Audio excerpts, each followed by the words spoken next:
எப்படி இருந்தாலும் ஒரு 1.5 மணி நேரம் 2 மணி நேரம் ஆகும். இது வழக்கமாக வேறு வழி ஜர்க்கா வழி நம்மளுக்கு ஏலகிரி போகிறது வழக்கமாக யூஸ் பண்ணுற கிராமத்துக்காரங்க யூஸ் பண்ணுற வழி. நாங்கள் காலையில் போனது பழைய வழி, நாங்கள் ட்ரெக்கிங் போகிற வழியில் போயிட்டு இப்போ அது ஒரு வழி இல்லை. 6:30 இறங்கணும், எல்லாம் முடிச்சு திரும்ப இந்த வழியில் வந்துனுக்கிறோம். இன்னும் 1 மணி நேரத்துக்கு மேலே காமிக்குது கூகுள் மேப் பார்த்தா ரூட்டு.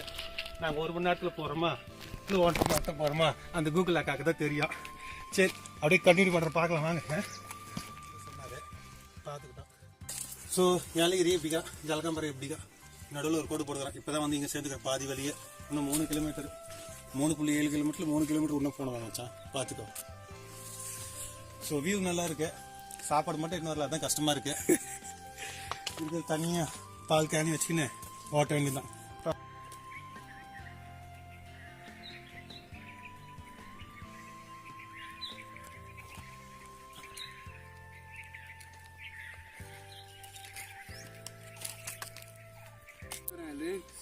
இன்னும் 2 கிலோமீட்டர் தான் அம்மா.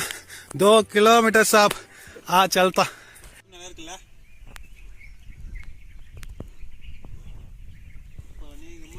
ஆல்மோஸ்ட் ரீச் ஆகிட்டோம். இன்னும் ஒரு மிஞ்சி போனால் ஒரு கிலோமீட்டர் கிட்ட இருக்கும். வியூ செம்மையாக இருக்குது.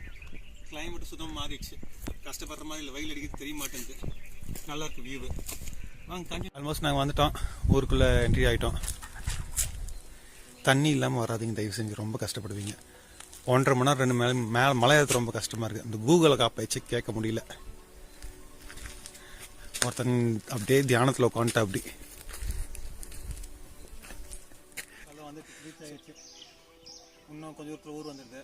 மாடு மேய்ச்சிக்கிறாங்க, சவுண்ட் நல்லா கேட்குது. ஆடு மாடுலாம் மேய்ஞ்சிருக்குது. வியூ ரொம்ப அழகாக இருக்குது. இந்த வழியில் வரத்துக்கு நல்லா தான் இருக்குது. வழி ஒன்றும் சொல்கிற மாதிரி கஷ்டமான ஒன்றும் இல்லை, நல்லா தான் ஈஸியாக இருக்குது. கொஞ்சம் பழகிறவங்க வந்து போகிறது நல்லது. மோஸ்ட்லி மார்னிங் டைமுக்கு ப்ரெஃபரபிள். மார்னிங் ஒரு 6 to 8 o'clock வர மாதிரி இருந்தால் ப்ரெஃபரபிள். வெயில் அடிச்சுன்னா கொஞ்சம் கஷ்டமாக இருக்கும். அது பண்ணுங்க. அந்த மக்கள் நடமாட இடத்துக்கு வந்தாச்சு.